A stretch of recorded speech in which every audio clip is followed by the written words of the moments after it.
प्रभु जी, हाँ जी, बोलिए। आपको हम कहाँ है, क्या कमी है हमारे में, ये बताओ प्रभु जी। देखो, कमी ही कमी है हाँ, बताओ ना प्रभु जी। हर तरह से। यानी एक बात गारंटी है कि आप जहां पर सफाई हो रही है ना, वहां पर पहुंच गया, बस। तो साफ हो अच्छा चुके प्रभु जी। है ना।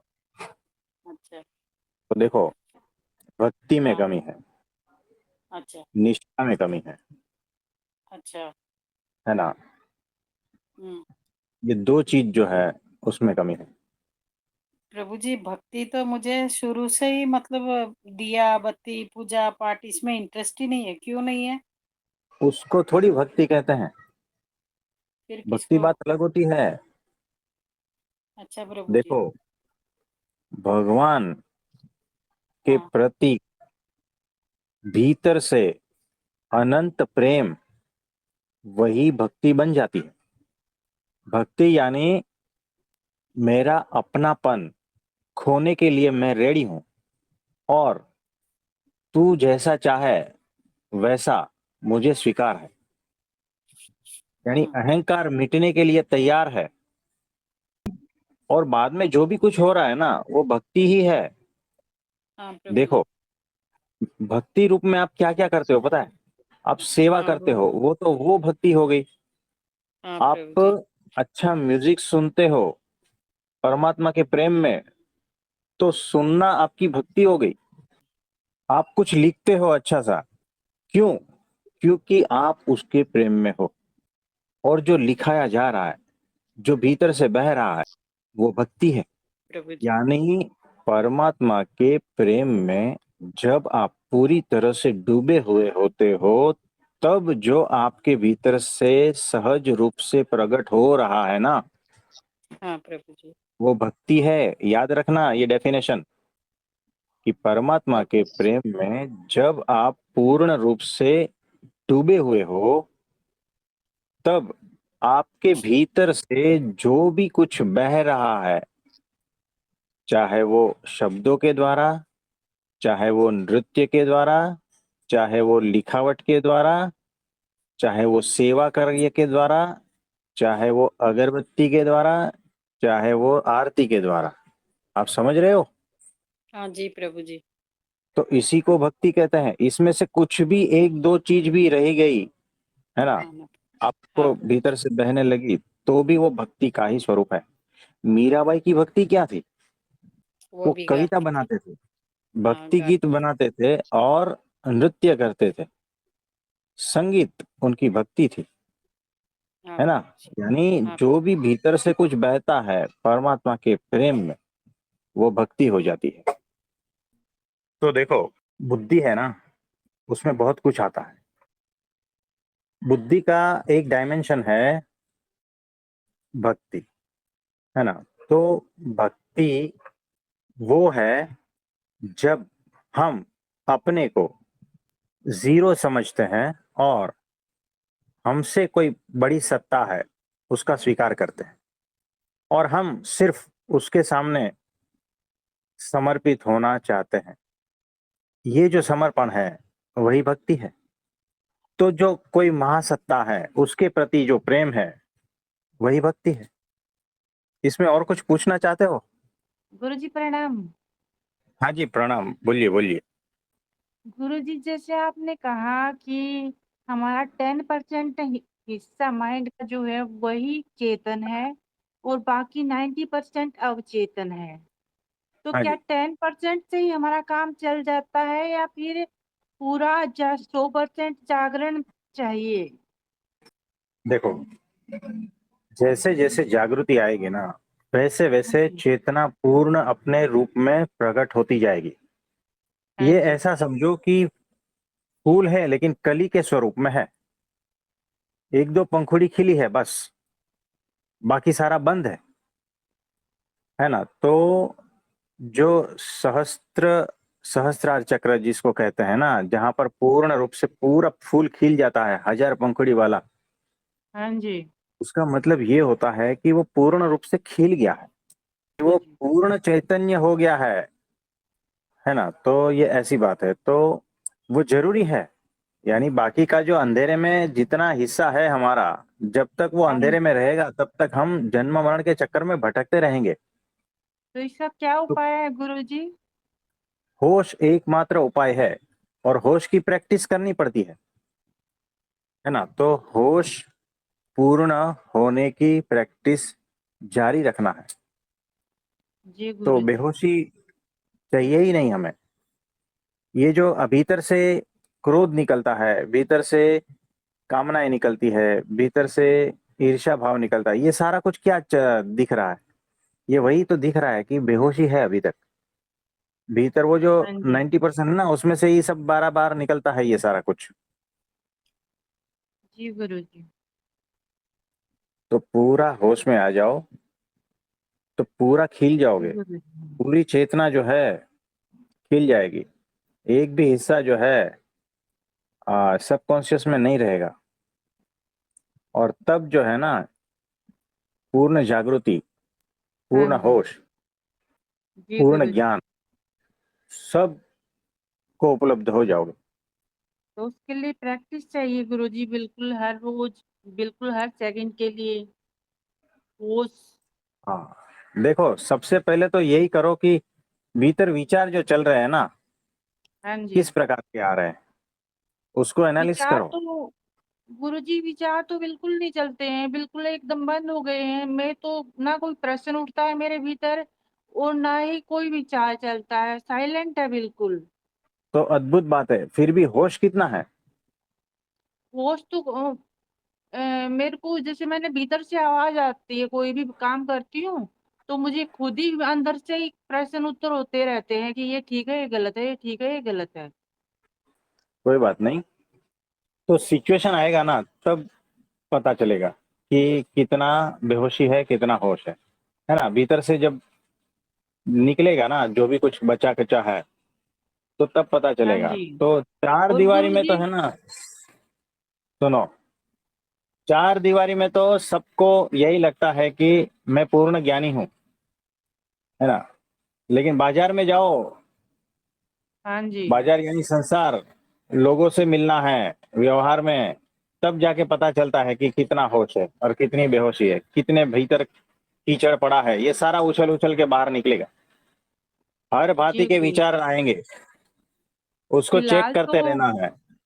बोलिए। जी, फिलहाल तो गुरुजी अभी मतलब हम थोड़ा सा सीमित परिवार में ही रह रहे हैं। और पहले थोड़ा जैसे बैकग्राउंड अकेले में ही है। जो जाएंगे दुनियादारी में, दुनियादारी में कम ही मिलना जुलना होता है। और दुनियादारी से वास्ता नहीं है अभी, लेकिन अभी तो मेरा परमाणु नहीं हिलता है। बच्चे कुछ भी कहें मैं या कुछ भी बोलें तो शांत रहती हूँ, हंसती रहती हूँ बस। और उनको देखो, डांटती हूँ जो भी कुछ कहना होता है। अभी भी जो है ना, आप बेहोशी में चल रहे हो, हाँ है जी, ना? वो तो है, मुझको भी पता है गुरुजी। मैं जो बहुत ज्यादा नहीं है मेरा, मैं सही मान रही हूँ, 10% ही मेरा माइंड खुला है और बाकी 90% तो बंद ही है। तो वो सब हो जाएगा धीरे धीरे, ठीक है? जी गुरुजी। 22 तारीख याद रखना। जी गुरुजी। तो जो बाकी बचा है वो भी धीरे धीरे हटता जाएगा। 22 तारीख याद रखना, एकादशी। जी गुरुजी, धन्यवाद ठीक है। गुरुजी। हाँ जी, हाँ जी, नमस्ते। प्रणाम प्रभु जी। हाँ जी, प्रणाम। बोलिए बोलिए। वो जो पहला क्वेश्चन जिन्होंने पूछा कि भाई हम में क्या कमी है, अब मुझे हम्म, पता है कमियां तो बहुत है, लेकिन मेरे मन के अंदर एक भाव आया कि जब हम प्रभु जी से जुड़ गए तो हमारी हाँ, सारी कमियां खत्म ही हो गई। हाँ जी। देखो, बीमार हो, हॉस्पिटल पहुंच गए ना, अब क्या होगा बताओ? डायग्नोज करेगा डॉक्टर और इलाज। है ना? तो यानी चांस कितना है अच्छा होने का? फुल चांस है ना। अगर हाँ, बीमार हो जब और रोड विश्वास पे, है तो। हाँ देखो, अगर बीमार हो और रोड पे पड़े हो या घर पे पड़े हो और जाओगे ही नहीं, तो अच्छा होने का चांस कितना 0%। है ना? तो वैसे ही अगर कपड़े मैले हैं और धोबी के पास चले गए कपड़े, तो चांस कितना है कि अच्छा होके आएगा? 100%। बस वैसा ही है। और घर पे मैले के मैले रहेंगे तो वैसे ही रहेंगे। और अगर एक बच्चा है, उसको घर पे ही बिठाओ और 20 साल का बड़ा कर दो, तो कितना चांस है वो पढ़ लिख कर कुछ डिग्री प्राप्त करे? घर पे क्या होगा? अगर वो स्कूल और हम्म। कॉलेज एजुकेशन के लिए जाता है, तो चांस है ना कि हम्म। उसका हाँ ये हो जी। जाएगा। हम्म। वैसे ही हम अगर ब्रह्म विद्या की कॉलेज में एडमिशन ले लिए, तो 100% चांस है कि हम ब्रह्मरूप हो ही जाएंगे। हाँ जी। बस, तो कितने भी दोषों से भरे हो ना, क्या फर्क पड़ता है? धुलाई के मशीन में गए तो धुल के ही आओगे, है ना? तो दोष बिल्कुल। सारे हटते जाएंगे। तो ये ऐसा है, तो निश्चिंत हो जाना है ना? हाँ जी। तो अब जन्म मरण खत्म और दोष सारे खत्म, चाहे कितना भी दोष हो ना, क्यों ना हो। देखो, वाल्मीकि वो लुटेरा था, हिंसा करता था, लेकिन नारद जी के संग में आ गया तो ऋषि बन गया। अंगुलीमाल, है ना, महापापी, परिवर्तन हो गया, बुद्ध के संपर्क में आया। वैसे ही आप कितने भी पापी हो ना जीव, सत्पुरुष के संग में आए तो सारे पाप धुल जाएंगे, सारे दोष हट जाएंगे, है ना? तो इस तरह से रहना है। मेरा एक क्वेश्चन और ये था कि मैंने आपकी एक हम्म। वीडियो सुनी थी, तो हम्म। उन्होंने उसमें जैसे कहा था कि यदि किसी जीव को मारते हैं तो उसका भी पाप लगता है। तो हाँ जी। जैसे मुझे घर में कॉकरोच नजर आता था ना, तो मुझे हाँ। लगता था ये घर के अंदर मतलब बच्चे हो पैदा होंगे और ये सारा किचन विचन में सारा मतलब हाँ। डिस्टरबेंस हो जाएगी, तो मैं उसे मार देती थी। और मैंने हम्म। अपनी मतलब छोटी उम्र में छठी सातवीं आठवीं क्लास में थी, तो मैंने हम्म। चूहिया भी बहुत मारी है, घर के अंदर घुसती थी खराब करती थी तो बहुत मारी चूहिया। तो एक हम्म। अब थोड़े 2 दिन पहले ही फिर वो कॉकरोच फिर बाथरूम में नजर आया, फिर मैंने उसको नहीं मारा। तो हम्म। लेकिन जो पिछला जो हम कर चुके हैं अनजाने में, जिसका हमें पता नहीं हाँ। था कि भी ऐसा है, तो उसका हम्म। क्या प्रभाव होगा? आपने जितने भी महापाप किए हैं ना, वो सारे के सारे सत्पुरुष से मिलने के बाद समाप्त हो जाते हैं। सिर्फ नया पाप नहीं करना है बस, ठीक है प्रभु जी। है ना? तो जैसे ही दीक्षा हो जाती है तो वो सारे पाप धुल जाते हैं, माफ हो जाते हैं। माफ मतलब खत्म, है ना? तो देखो, ऐसा बंदोबस्त करना है ताकि हमें मारना ना पड़े, वो अपना रास्ता निकाल लेंगे। मारने बैठेंगे ना तो जिंदगी भर मारते रहेंगे ना तो भी कम नहीं होंगे, पाप चढ़ता जाएगा, है ना? तो हाँ जी। करुणा ऐसी चीज है, दया ऐसी चीज है, अगर आपके भीतर है ना वो दया, वो करुणा का भाव, वो एक जीव को देखो, उसको भी जीने का हक है, अधिकार है। जब इस तरह से आप देखते हो, ऑब्जर्व करते हो, फील करते हो, भीतर से दया और करुणा का भाव रहता है ना, तो समझना कि परमात्मा बह रहा है। आप कठोर होकर जो है ना परमात्मा को दूर धकेल रहे हो, आप हिंसा करके परमात्मा को दूर धकेल रहे हो, है ना? वो भीतर कोमलता चाहिए, वो भीतर निर्दोषता चाहिए, वो भीतर प्रेम और करुणा का भाव चाहिए। तब जाके परमात्मा को आप भीतर उतारो, ऐसी पात्रता बनती है। आप समझे? हाँ जी। हाँ जी।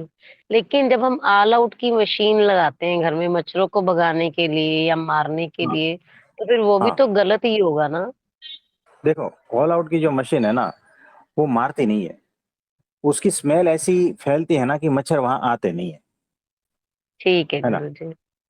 तो मच्छरदानी का यूज करो, ऑल आउट करो, या कुछ ऐसा बंदोबस्त करो ताकि वो अपने रास्ते रहे, हम अपने रास्ते रहे, है ना?